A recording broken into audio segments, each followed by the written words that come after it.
Welcome to my new channel, Mind Maps.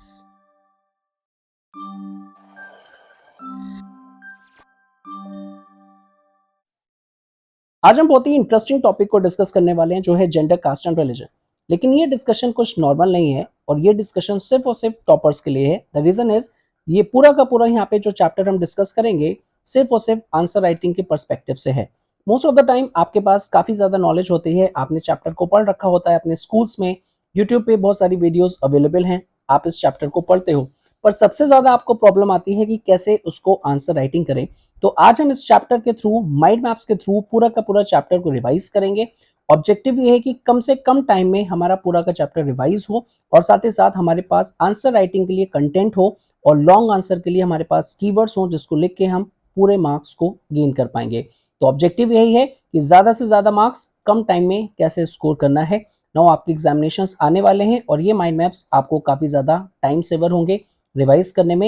And definitely अगर आप इसको फॉलो करते हो, इस पूरी सीरीज को फॉलो करते हो, तो डेफिनेटली आपका जो रिजल्ट होगा वो नेक्स्ट लेवल होगा। वीडियो को स्टार्ट करने से पहले आंसर राइटिंग की इंपॉर्टेंस को समझते हैं।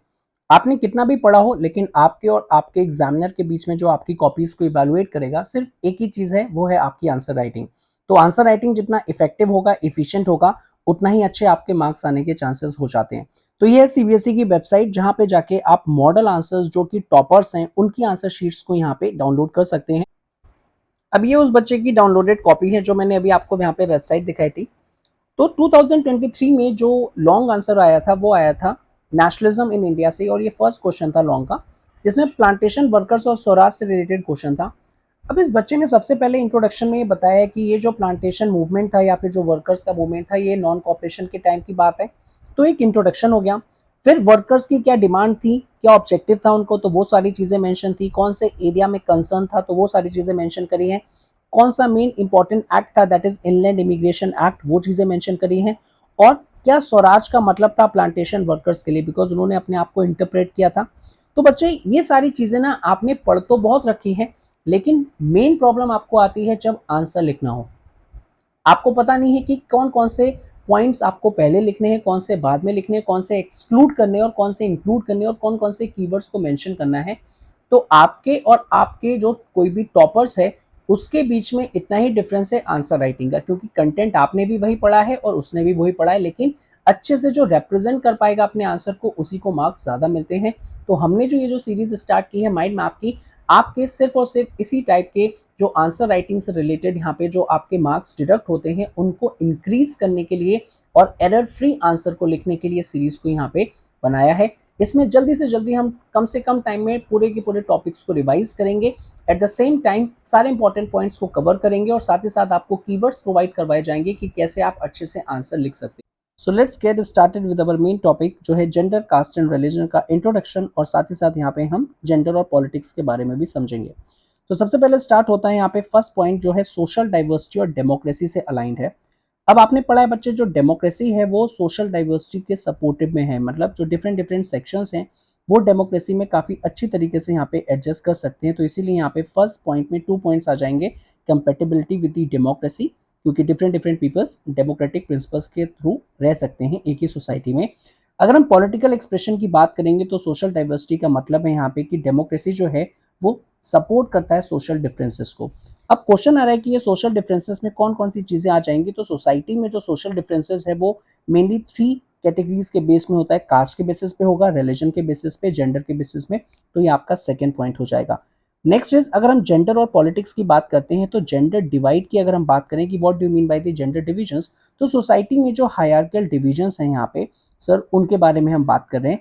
अनफॉर्चुनेटली ये चीज पॉलिटिक्स में नहीं है। दैट मीन्स क्या कहने की कोशिश कर रहे हैं कि ये जो जेंडर डिवीजन है सर यहाँ पे नेचुरल है और ये अनचेंजेबल है, लेकिन हमारे सोसाइटल नॉर्म्स के अकॉर्डिंगली, स्टीरियोटाइप्स के अकॉर्डिंगली ये जो ह्यूमंस ने यहाँ पे जेंडर डिविजन्स को क्रिएट किया है ये काफी ज्यादा अनहेल्दी एनवायरमेंट है, जहाँ पे मेल और फीमेल्स की जो डिफरेंट डिफरेंट चीजें हैं वहां पे डिफाइन कर रखी है। तो 3 पॉइंट आ जाएगा।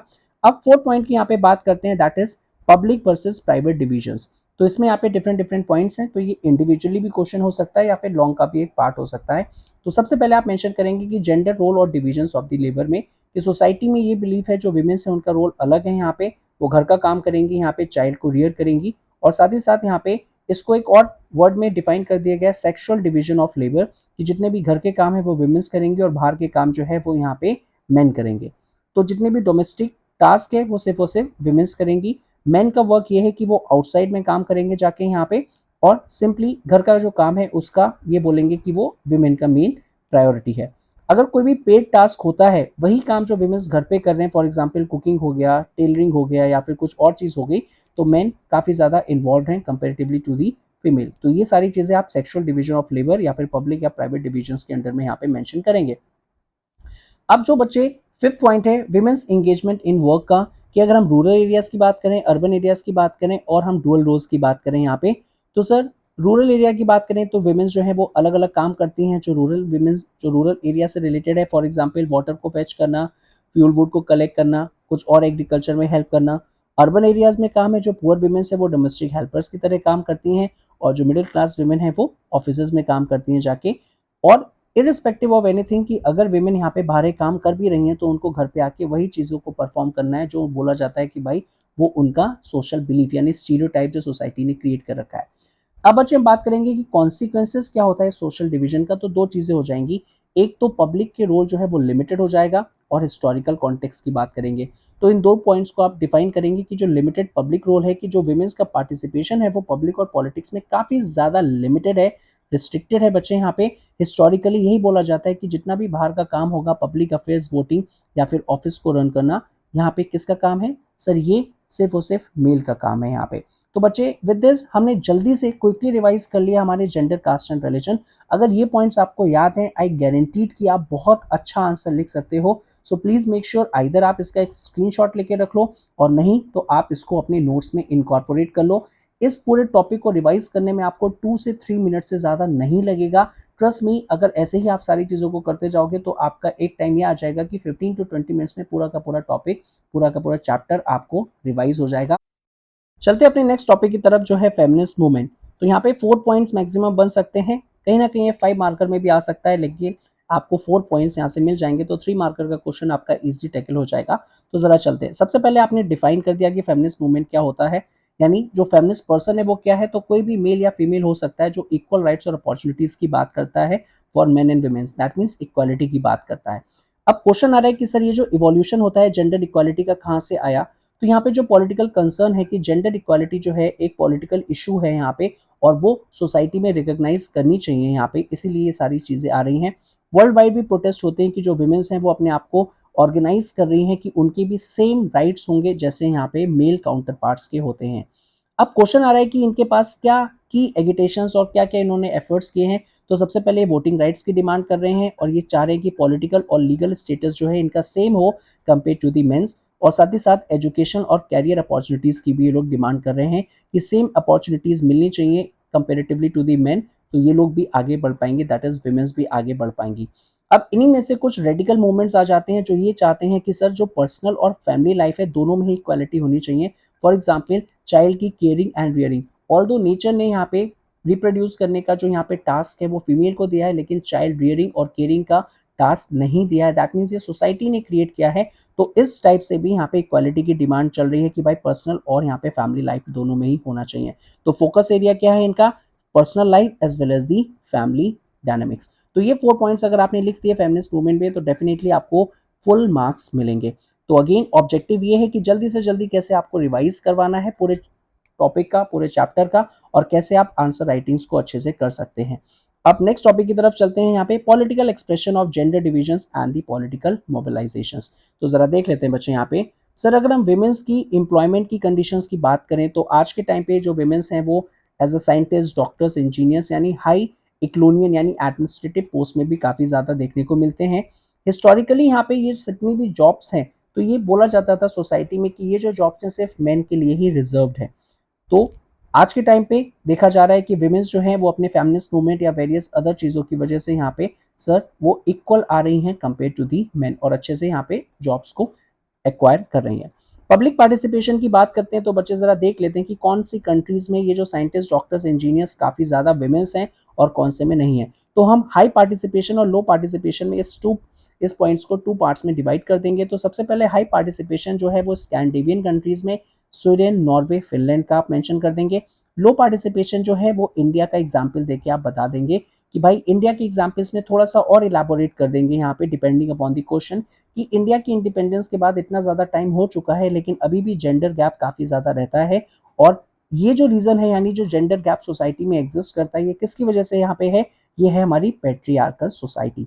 तो अब इससे नेक्स्ट क्वेश्चन बन सकता है दैट इज कि सर ये पैट्रियार्की क्या है, तो आप बता देंगे यहाँ पे कि सर पैट्रियार्की का मतलब है rule by the father side, यानी अगर आप जो लीनिएज है या जो सरनेम है अपना ट्रेस कर रहे हैं फादर की साइड तो वो पैट्रियार्की में आ जाता है, जहाँ पे मेन जो है वो सारे डिसीजंस को लेते हैं और उनके हाथ में पावर रहती है कंपेरेटिवली टू दी विमेंस के। चलिए अब नेक्स्ट पॉइंट पे चलते हैं यहाँ पे कि चैलेंजेस क्या है पैट्रियार्कल सोसाइटी में। तो जो विमेन्स है उनके लिए काफी ज्यादा डिसएडवांटेजेस और डिस्क्रिमिनेशन देखने को मिलता है, तो पहला पॉइंट ये आ जाएगा। दूसरा, with reference to the education और लिटरेसी की अगर हम बात करेंगे कि sir due to the patriarchal society की जो विमेन्स की लिटरेसी रेट है वो जस्ट 54% है, अगर हम कंपेयर करेंगे 76% for the main. Pure girls जो है वो हायर एजुकेशन को परस्यू कर पाती हैं। The reason is resources limited है, तो ज़्यादा से ज़्यादा रिसोर्सेज जो है वो मेल के यानी जो यहाँ पे बॉय है उसकी एजुकेशन में इन्वेस्ट किए जाते हैं क्योंकि वो ब्रेड अर्नर है, यहाँ पे वो फैमिली के लिए अर्न करेगा यहाँ पे, तो दैट इज द रीजन। अब हम एम्प्लॉयमेंट की बात करेंगे तो जो विमेन है यहाँ पे वो भी हाईली पेड में उनकी भी जॉब्स लगती हैं, लेकिन जो परसेंटेज है वो काफ़ी ज़्यादा यहाँ पे कम है। और ये बोला गया है कि जो इंडियन विमेन्स है वो लॉन्ग आवर्स तक काम करती हैं और उसके बाद भी वो अनपेड हैं और अंडर वैल्यूड रहती हैं। इसी के लिए गवर्नमेंट ने एक इंपॉर्टेंट एक्ट को इंट्रोड्यूस किया जिसका नाम है इक्वल रेम्यूनरेशन एक्ट ऑफ 1976। तो बच्चे ये प्रोवाइड करवाता है कि अगर मेल एंड फीमेल जो है वो सेम काम कर रहे हैं तो उनके लिए इक्वल वेजेस होने चाहिए, दैट मीन्स जेंडर गैप नहीं रहना चाहिए। अब नेक्स्ट में यहाँ पे कुछ और पॉइंट्स है जो मेंशन थे आपके एनसीईआरटी में, तो इसी में मैंने क्लब कर दिया है, वो है child sex ratio. Child sex ratio क्या होता है, नंबर ऑफ फीमेल्स पर 1000 मेल्स। तो यहाँ पे जो चाइल्ड सेक्स रेशो है इंडिया का काफी ज्यादा डिक्लाइन कर रहा है, बिकॉज ये जो डिक्लाइन कर रहा है वो हो रहा है सन की वजह से, यानी जो सन के लिए यहाँ पे जो है वो ज्यादा प्रेफरेंस दी जाती है कंपेरेटिवली टू दी फीमेल। तो बच्चे यही रीजन है कि यहाँ पे जो चाइल्ड सेक्स रेशो है वो काफी ज्यादा डिक्लाइन होता जा रहा है और इंडिया का एवरेज जो है वो 919 है। कुछ स्टेट्स में तो ये जो रेशो बहुत ही ज्यादा खराब है, 850 है और इवन 800 भी है, दैट मीन्स मेल को ज्यादा प्रेफर किया जाता है कंपेरेटिवली टू दी फीमेल।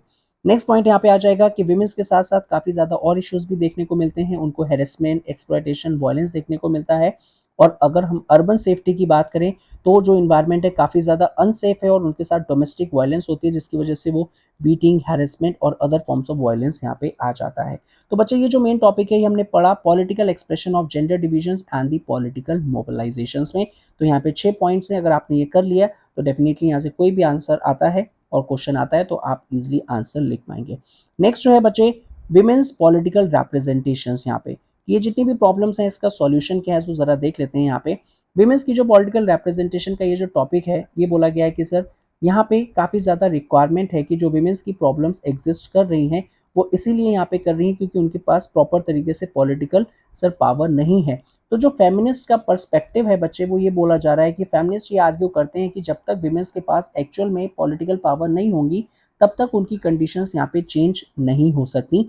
तो सर इसीलिए यहाँ पे रिप्रेजेंटेशंस को इंक्रीज करने के लिए बोला जा रहा है यहाँ पे कि ज़्यादा से ज़्यादा जो फीमेल हैं और विमेन्स हैं उनको इलेक्ट किया जाए, वो पार्लियामेंट में जाए, लोकसभा एज ए राज्यसभा के यहाँ पे सर मेंबर्स बन के या फिर स्टेट लेजिस्लेटिव असेंबलीज में यहाँ पे मेंबर बन के और वो एक्चुअल में रियल चेंजेस लेके आए with the help of the laws and the policies.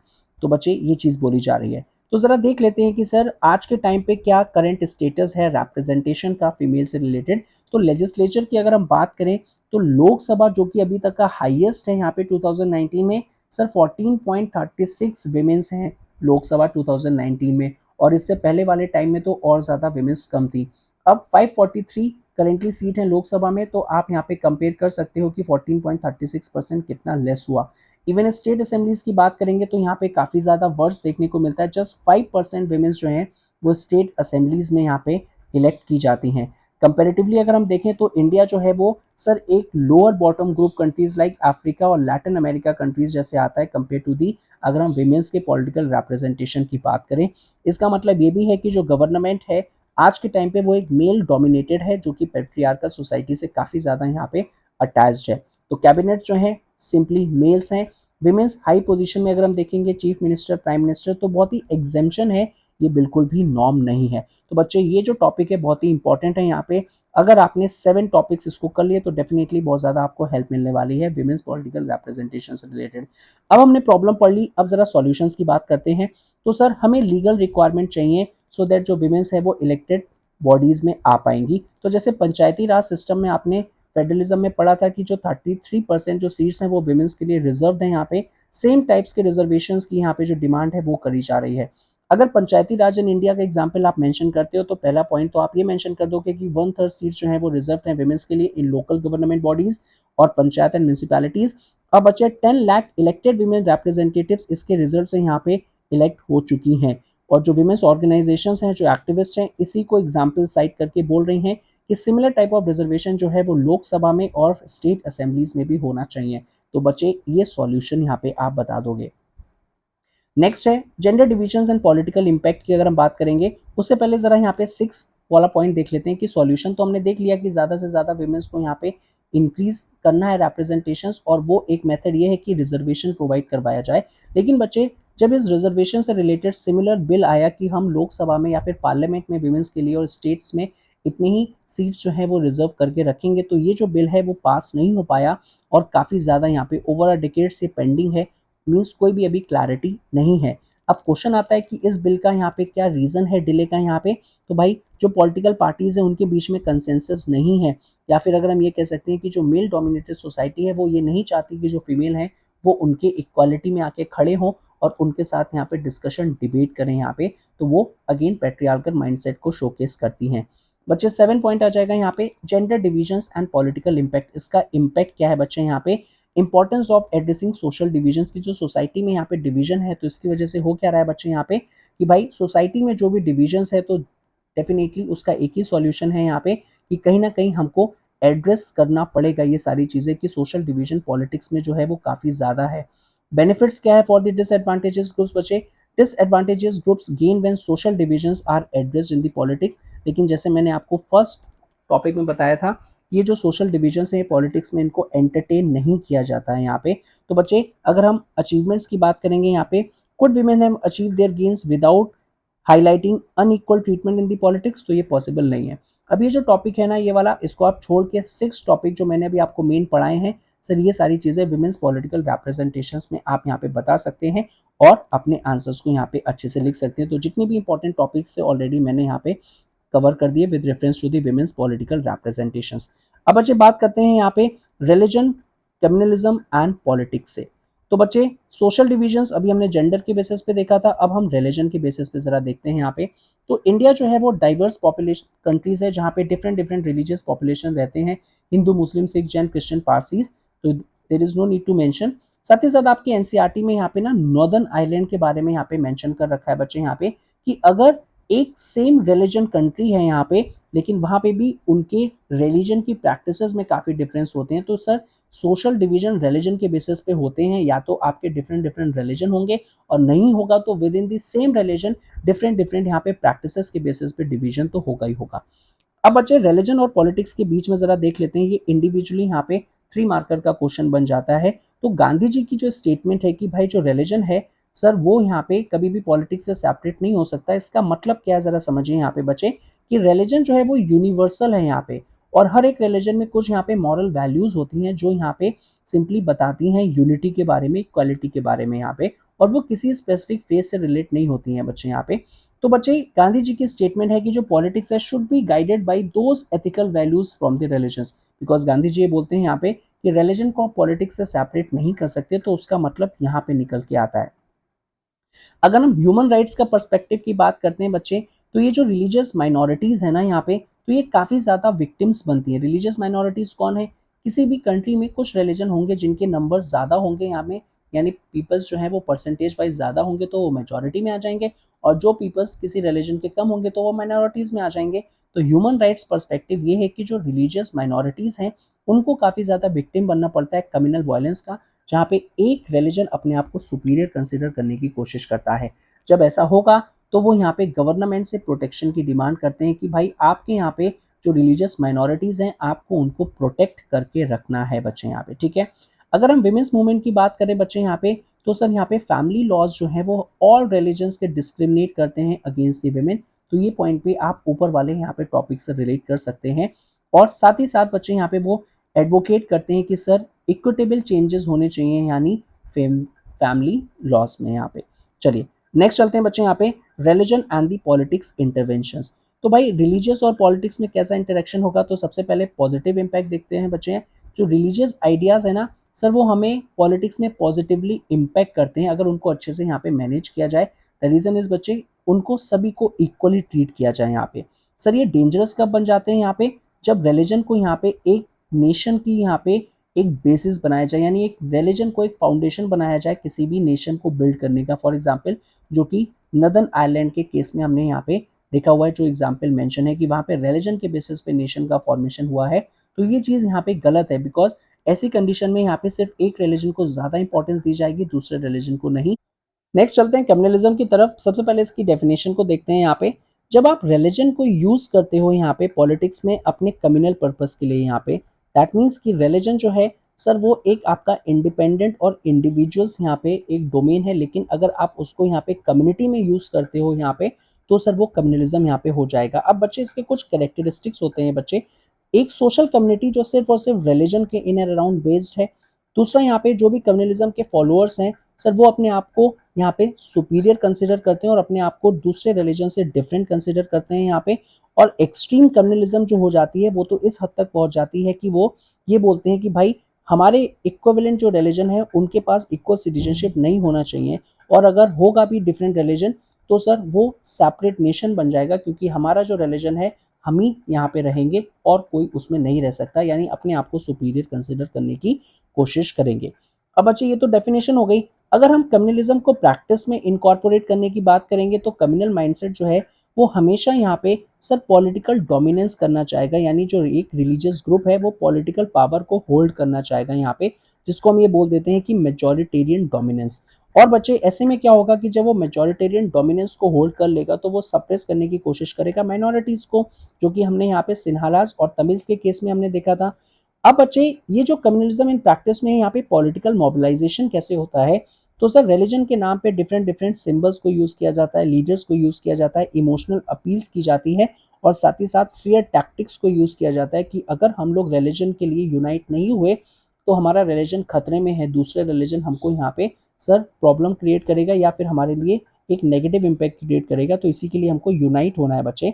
तो सिंपली कम्युनलिज्म में सिर्फ और सिर्फ अपने ही रिलीजन के इंटरेस्ट को सुपीरियर कंसिडर किया जाता है और किसी को नहीं, और इसी के लिए यहाँ पे इलेक्शंस को भी इसको यूज किया जाता है। नेक्स्ट बच्चे अगर हम फॉर्म्स ऑफ कम्युनलिज्म की बात करेंगे तो इस पॉइंट को आप टू पार्ट्स में डिवाइड कर देंगे, एवरीडे कम्युनलिज्म और एक्सट्रीम कम्युनलिज्म।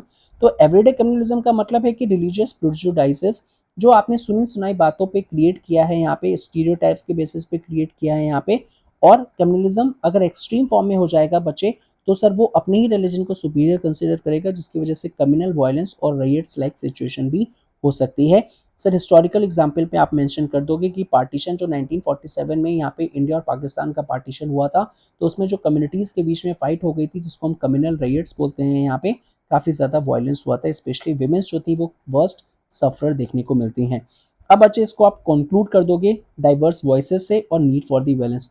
तो डाइवर्स वॉइसेस में आप क्या लिखोगे, sir uniting all followers of one religious for non religious issues suppress diverse community voices. कि भाई सिर्फ और सिर्फ आप अपने रिलीजन को सिर्फ और सिर्फ अपने रिलीजियस इश्यूज के लिए ही अगर लोगों को इकट्ठा कर रहे हो तो दैट इज नॉट गुड। यहाँ पे आपको बैलेंस करना होगा कि सर जो रिलीजियस नीड्स हैं with the political fairness and equality, ये काफ़ी इंपॉर्टेंट है। अगर ऐसा नहीं होगा तो सोसाइटी में अगेन सर इम्बैलेंस क्रिएट हो जाएगा यहाँ पे। नेक्स्ट चलते हैं बच्चे यहाँ पे एक सेकुलर स्टेट की। सर अभी जो हमने यहाँ पे देखा कम्युनलिज्म का काउंटर क्या है, उसको सेकुलरिज्म है। तो बच्चे पर्पस क्या है सेकुलरिज्म का, कि सर जो कम्युनलिज्म काफ़ी ज़्यादा एक्सट्रीम फॉर्म में देखने को मिलती है उसको एड्रेस करने के लिए। अगर हम एडॉप्शन की बात करेंगे तो सेकुलर स्टेट जो है बच्चे यहाँ पे सर वो अडॉप्ट किया जाता है ताकि कोई भी इंटरफेरेंस ना किया जाए रिलीजियस मैटर में। यहाँ पे अगर मैं डेफिनेशन की बात करूँ तो सेकुलरिज्म क्या है, simply freedom from the religion. तो बच्चे अगर हम सेकुलरिज्म की मीनिंग की बात करेंगे इसमें ही हमको डेफिनेशन मिल जाती है कि सर किसी भी स्टेट में सेकुलरिज्म है तो वहाँ पे कोई भी ऑफिशियल रिलीजन नहीं होगा, यानी स्टेट किसी भी एक पर्टिकुलर रिलीजन को यहाँ पे अडॉप्ट नहीं करेगा, जिसकी वजह से वो सभी रिलीजन को इक्वल कंसिडर करेगा। तो बच्चे साथ ही साथ जहाँ पे सेक्युलरिज्म होती है तो वहाँ पे कॉन्स्टिट्यूशन में ये मेंशन होता है फ्रीडम टू, किससे सर, आप किसी भी रिलीजन को प्रैक्टिस कर सकते हो, आप किसी भी रिलीजन को प्रोपोगेट कर सकते हो, और अगर आप किसी रिलीजन को फॉलो नहीं करना चाहते तब आप किसी भी रिलीजन को फॉलो नहीं भी कर सकते हो। साथ ही साथ बच्चे यहाँ पे ये भी बोला जाता है कि सर, गवर्नमेंट या फिर स्टेट आपको रिलीजियस बेसिस पे डिस्क्रिमिनेट नहीं कर पाएगा। तो ये आपके सेक्युलरिज्म का मीनिंग है। अब क्वेश्चन आता है बच्चे, सर सेक्युलरिज्म तो हमने पढ़ लिया, लेकिन क्या कुछ ऐसे स्टेट्स भी हैं जो पूरे के पूरे रिलीजन के बेसिस पे हैं? Answer is yes. आपके एनसीईआरटी में मेंशन है और मैंने थर्ड पॉइंट में मेंशन कर रखा है सर, नॉन सेक्युलर स्टेट्स। वो है बच्चे, इंग्लैंड में जो है वो क्रिश्चियनिटी है रिलीजन, श्रीलंका में जो है वो बुद्धिज्म है, और जो पाकिस्तान है उसमें इस्लाम, यानी जो पाकिस्तान है वो एक इस्लामिक कंट्री है। तो इस्लामिक कंट्री मीन्स वहाँ के स्टेट का ऑफिशियल रिलीजन जो है वो इस्लाम है। इंडिया का, सर इंडिया में सेक्युलरिज्म है तो इंडिया का कोई भी ऑफिशियल स्टेट नहीं है, यानी ऑफिशियल रिलीजन नहीं है बच्चे यहाँ पे। अब बात करते हैं कि सर, अगर हम इंडिया के मॉडल ऑफ सेक्युलरिज्म की बात करें तो बच्चे, इंडिया के मॉडल ऑफ सेक्युलरिज्म को यहाँ पे 1 मिनट आपको लूंगा एक्सप्लेन करने के लिए। ये काफी हाई लेवल का कंटेंट है, लेकिन मैं चाहता हूँ कि आपको समझ लो। एक इंडियन मॉडल सेक्युलरिज्म का है और एक वेस्टर्न मॉडल सेक्युलरिज्म का है। तो वेस्टर्न मॉडल सेक्युलरिज्म में क्या है कि रिलीजन और स्टेट के बीच में दीवार है। स्टेट कभी भी आपके रिलीजन में इंटरफेरेंस कर ही नहीं सकता। इंडिया में क्या है सर, वो कर सकता है इंटरफेरेंस अगर किसी रिलीजन में कुछ नेगेटिव चीज़ें की जा रही हो। फॉर एग्जांपल, किसी रिलीजन में अनटचेबिलिटी को प्रैक्टिस किया जा रहा हो, कोई यहाँ पे ह्यूमन सेक्रीफाइसेस किए जा रहे हो, तब स्टेट इंटरफेरेंस कर सकता है, लेकिन पॉजिटिव कॉन्टेक्स्ट में। यही इंडियन मॉडल ऑफ सेक्युलरिज्म को सेपरेट बनाता है वेस्टर्न मॉडल ऑफ सेक्युलरिज्म से। तो जरा देखते हैं बच्चे, यहाँ पे इंडियन मॉडल ऑफ सेक्युलरिज्म में स्टेट जो है वो इंटरवीन कर सकता है। यहाँ पे allows intervention in religious matters to ensure equality within the religious communities बचे। एग्जाम्पल क्या है? अनटचेबिलिटी, आर्टिकल 17 हमारे कॉन्स्टिट्यूशन में मेंशन है।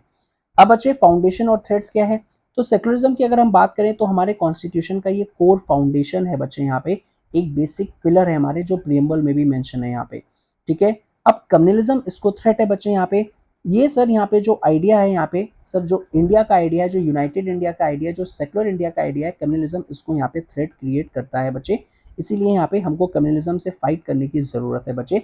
तो ये सर, ये सारी चीजें आप अगर बता दोगे, पर्पस क्या है सेक्युलरिज्म का, मीनिंग क्या है, एग्जाम्पल्स, इंडियन मॉडल सेक्युलरिज्म क्या है, फाउंडेशन थ्रेड्स क्या है, और फाइनली कैसे हम कम्युनिज्म को यहाँ पे रोक पाएंगे बच्चे, यहाँ पे एक सेकुलर कॉन्स्टिट्यूशन से। सर, ये नेसेसरी कंडीशन है लेकिन सफिशिएंट नहीं है। दैट मीन्स हमको कुछ और चीज़ों में भी हमें यूज़ करना होगा। दैट मीन्स हमको कम्युनिज्म को अपने आप समझना होगा कि कहाँ पे एक कम्युनिटी को एक रिलीजन के बेसिस पे डिवाइड किया जा रहा है बच्चे यहाँ पे।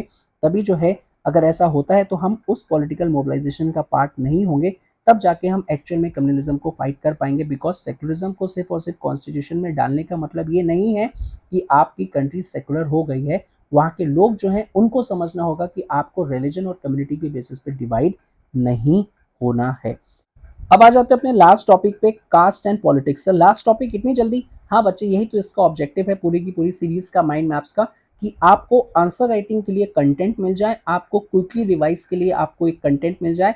मीन्स कि मिनिमम टाइम में आप अपने पूरे चैप्टर को रिवाइज कर सकते हो। इन पॉइंट्स को मिनिमम लिखना है, इसमें एडिशन आप जितना मर्जी चाहे वो कर सकते हो।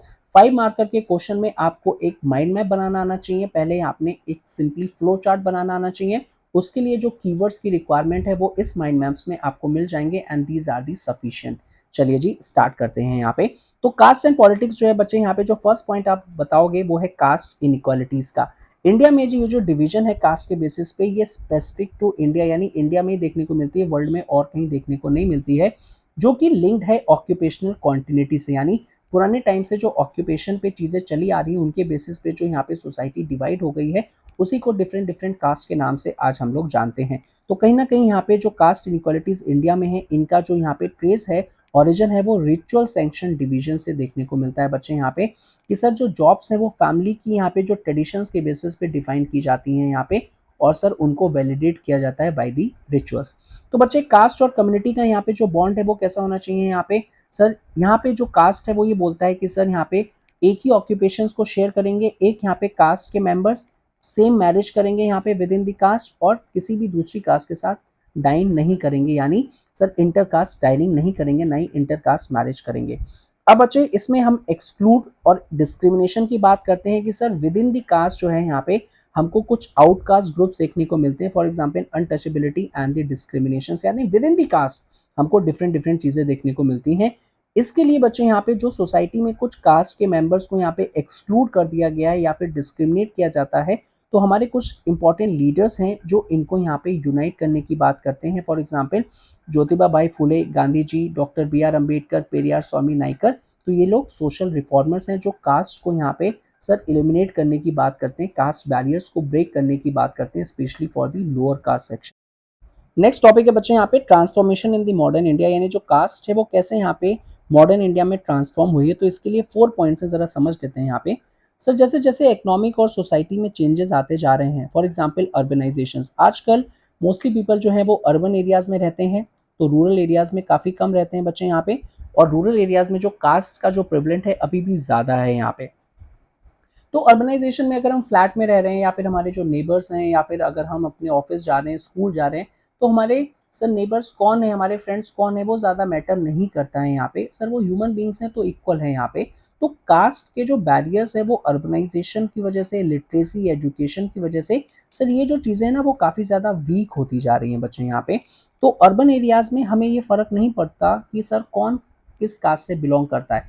हमारे यहाँ जो यहाँ पे पार्सल देने आता है डिलीवरी बॉय, या फिर जो स्विगी जोमेटो से हम ऑर्डर करते हैं, वो खाना किसने प्रिपेयर किया, हम इस चीज़ की ज़्यादा ना परवाह करते हुए बच्चे यहाँ पे चीज़ों को करते हैं। दैट मीन्स कि अर्बन एरियाज़ में ये जो कास्ट का जो इम्पैक्ट है वो कम होता जा रहा है बच्चे।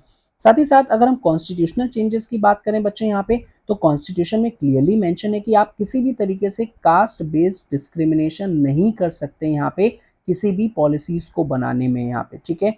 तो बच्चे आज के टाइम पे अगर हम कॉन्टिन्यूइंग इफेक्ट्स देखेंगे, तो सर हिस्टोरिकल डिसएडवांटेजेस की वजह से यहाँ पे sir affect modern opportunities and the educational access to the lower caste. तो बच्चे ये रीजन हमको देखने को जरूर मिलता है कि सर ये जो कॉन्टिन्यूइंग इफेक्ट अभी भी कास्ट का हमको देखने को मिलता है बच्चे यहाँ पे, तो इसकी वजह से जो लोअर कास्ट है ना वो सोसाइटी में अभी भी आगे नहीं बढ़ पा रहे हैं, जिसको हम यहाँ पे नेक्स्ट टॉपिक में देखेंगे, कास्ट इकोनॉमिक नेक्सेस। अगर हम इकोनॉमिक पोजीशन की बात करेंगे बच्चे यहाँ पे, तो जो कास्ट है वो कहीं ना इकोनॉमिक स्टेटस से लिंक्ड हो जाती है, कि जो इकोनॉमिक स्टेटस जिसका अच्छा है तो उसकी कास्ट अपर है बच्चे यहाँ पे, और जिसकी कास्ट यहाँ पे लोअर है यानी उसका इकोनॉमिक स्टेटस भी लोअर है। तो कहीं ना कहीं बच्चे हिस्टोरिकली कुछ एडवांटेजेस और डिसएडवांटेजेस जो है वो सोसाइटी में अभी भी एग्जिस्ट रहती हैं। चलते हैं बच्चे नेक्स्ट टॉपिक की तरफ, वो है कास्ट इन पॉलिटिक्स, और दूसरा जो कंफ्यूजिंग टॉपिक है वो है पॉलिटिक्स इन कास्ट। तो आप कहेंगे सर इंटरचेंज करके टॉपिक्स तो एक ही है, नहीं बच्चे काफ़ी ज़्यादा डिफरेंस है, इसीलिए आपको यहाँ पे समझना होगा। और ज़्यादा नहीं, सिर्फ और सिर्फ 4 पॉइंट्स हैं, अगर आपने समझ लिए तो आप यहाँ पे अच्छे से आंसर्स लिख पाएंगे। तो सबसे पहले ज़रा कास्ट इन पॉलिटिक्स की बात कर लेते हैं बच्चे यहाँ पे। तो कास्टिज्म का बिलीव ये है कि जो कास्ट, यानी पुराने टाइम से यही बिलीव चला आ रहा है कि कास्ट जो है वो किसी भी एक सोशल कम्युनिटी का मेन बेसिस है बच्चे यहाँ पे। लेकिन एक्सपीरियंस में हमने ये देखा है कि ये जो बिलीफ है सर ये करेक्ट नहीं है। फॉर एग्जाम्पल अगर हम पॉलिटिकल कास्ट अपील की बात करेंगे, तो सर हमेशा से यहाँ पे पॉलिटिकल ही अपील की जाती है कि जो भी एक कास्ट के यहाँ पे जो मेंबर हैं सर वो वोट करेंगे, और वही कैंडिडेट्स को चूज किया जाता है। पर्टिकुलरली एक जो कास्ट के कैंडिडेट्स होते हैं उनको चूज इसलिए किया जाता है कि जितने भी यहाँ पे कास्ट और कम्युनिटी के मेंबर्स हैं वो उनको ही यहाँ पे वोट करेंगे बच्चे यहाँ पे, है ना। तो यही रीजन है बच्चे यहाँ पे डिफरेंट डिफरेंट जो गवर्नमेंट्स हैं यहाँ पे सर वो अपने यहाँ पे डिफरेंट डिफरेंट यहाँ पे अलग अलग जिस एरिया में जो कास्ट डोमिनेट होती है वहां से पॉलिटिकल रिप्रेजेंटेटिव्स को यहाँ पे सर क्या करते हैं, नॉमिनेट करते हैं इलेक्शंस को कंटेस्ट करने के लिए बच्चे। लेकिन ये जो चीज़ें हैं ना वो हमेशा ट्रू नहीं है कि एक पर्टिकुलर कास्ट जो है सर वो अपने पर्टिकुलर कास्ट के यहाँ पे जो सर इलेक्ट होने वाला है यहाँ पे या जो वो कंटेस्ट कर रहा है इलेक्शंस उसको ही यहाँ पे वोट करेंगी। द रीज़न इज अगर हम इलेक्टोरल डायनेमिक्स की बात करेंगे तो बच्चे यहाँ पे कोई भी एक कास्ट के बेसिस पे आप इलेक्शन नहीं जीत सकते। यही रीज़न है कि आपको मल्टी कास्ट का सपोर्ट की रिक्वायरमेंट होती है इलेक्शंस को विन करने के लिए बच्चे यहाँ पे। तो सर ऑल दो वोट बैंक पॉलिटिक्स काफ़ी इंपॉर्टेंट रोल प्ले करती है बच्चे यहाँ पे, लेकिन उसके अलावा भी आपको मल्टी कास्ट की रिक्वायरमेंट आती है बच्चे। क्योंकि जो यहाँ पे चेंजिंग वोट्स में अगर हम आउटकम्स की बात करें, अगर ऐसा है कि एक कास्ट जो है वो ज़्यादा नंबर में, तो हमेशा उसी कास्ट के मेंबर्स हमेशा पावर में आएंगे या सेम मेंबर्स ही रहेंगे, कभी हारे ना। लेकिन इलेक्टोरल आउटकम्स में हमको ये भी देखने को मिलता है बच्चे कि कास्ट के अलावा भी काफ़ी ज़्यादा फैक्टर्स हैं जो यहाँ पे विनिंग और डिफीटिंग में यहाँ पे इंपॉर्टेंट रोल प्ले करते हैं।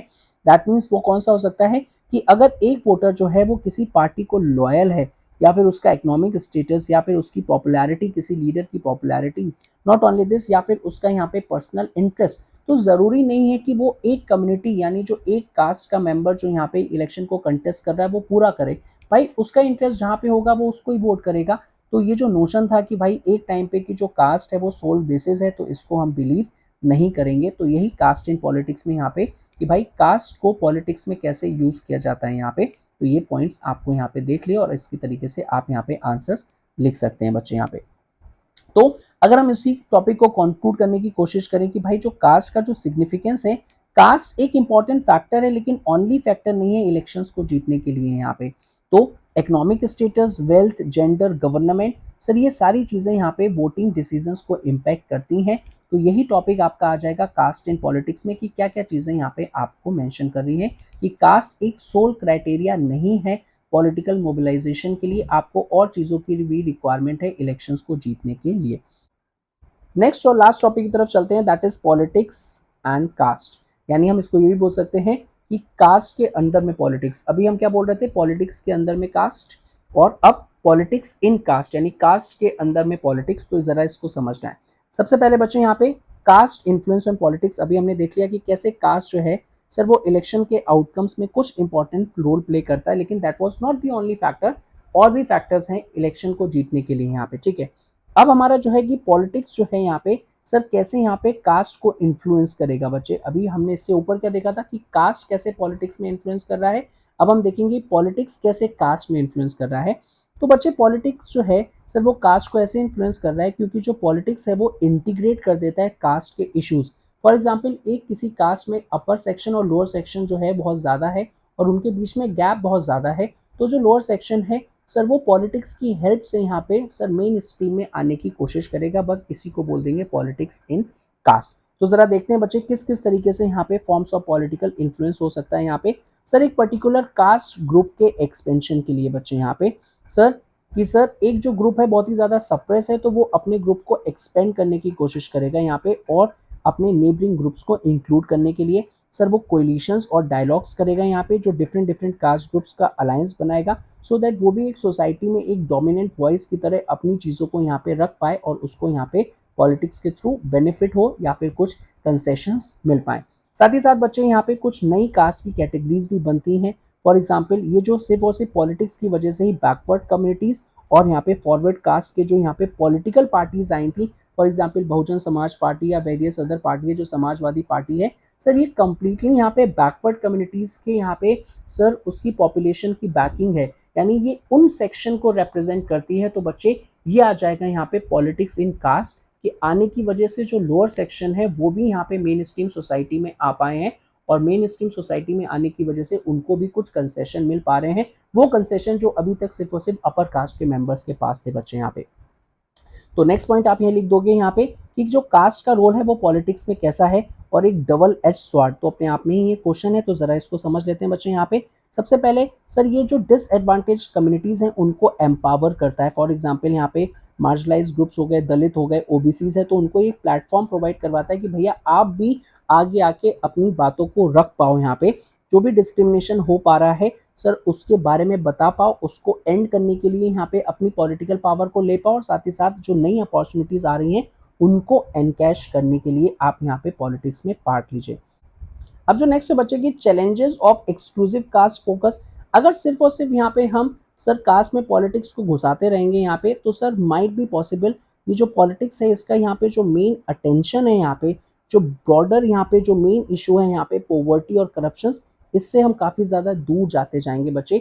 तो इसीलिए काफ़ी ज़्यादा चैलेंज भी हो जाता है एक्सक्लूसिव कास्ट पे अगर फोकस किया जाता है बच्चे यहाँ पे। और ज़्यादा से ज़्यादा ये भी हो सकता है कि सर अगर हम एक ही कास्ट में यहाँ पे सर काफ़ी ज़्यादा पॉलिटिसाइजेशन करेंगे तो उनके बीच में सोशल टेंशन, कॉन्फ्लिक्ट या फिर वायलेंस भी इरप्ट आ पाए, जहाँ पे सर जो अपर कास्ट हैं उनको लगे अगर कि लोअर कास्ट उनके लिए थ्रेट है तो वो उनको एलिमिनेट करने के लिए यहाँ पे किसी भी हद तक जा सकते हैं, जिसकी वजह से सोसाइटी में टेंशन हो सकती है यहाँ पे। फाइनली आप समराइज कर दोगे यहाँ पे कि जो कास्ट इन्वॉल्वमेंट है पॉलिटिक्स में सर वो हेल्प करता है मार्जिनलाइज कम्युनिटीज़ को आगे बढ़ने में, लेकिन साथ ही साथ वो सोसाइटी में डिविजन्स और डिस्ट्रैक्ट भी क्रिएट करता है for the broader social issues के लिए। तो बच्चे विद दिस आपने देखा कि कितने जल्दी से जल्दी हमने इस पूरे के पूरे यहाँ पे चैप्टर को रिवाइज कर दिया, ठीक है। तो विद दिस अगर आपको इतना याद है, इतना आपने पढ़ रखा है, इतने कीवर्ड्स हैं आपके, तो डेफिनेटली आप अपने हर एक आंसर को इस चैप्टर से जो भी क्वेश्चन आता है उसको लिख पाएंगे और अच्छे से मार्क्स को स्कोर कर पाएंगे। अगेन ये आपका क्विक रिवीजन का यहाँ पे टॉपिक है, साथ ही साथ यहाँ पे कीवर्ड्स प्रोवाइड करवाए गए हैं। तो अल्टीमेटली यहाँ पे जो ऑब्जेक्टिव है इस लेसन का कि आप कैसे अच्छी आंसर राइटिंग कर पाएँ, जो आपकी मेन नॉलेज है उसको आप इसमें इंटीग्रेट कर सकते हो, पॉइंट्स को एलैबोरेट कर सकते हो, it is up to you. लेकिन ये मिनिमम पॉइंट्स है जो आपको आंसर्स में लिखने ही लिखने हैं, जो भी पर्टिकुलर टॉपिक से रिलेटेड आंसर आता है या फिर क्वेश्चन आता है। Thank you very much watching this, please stay tune for the next video.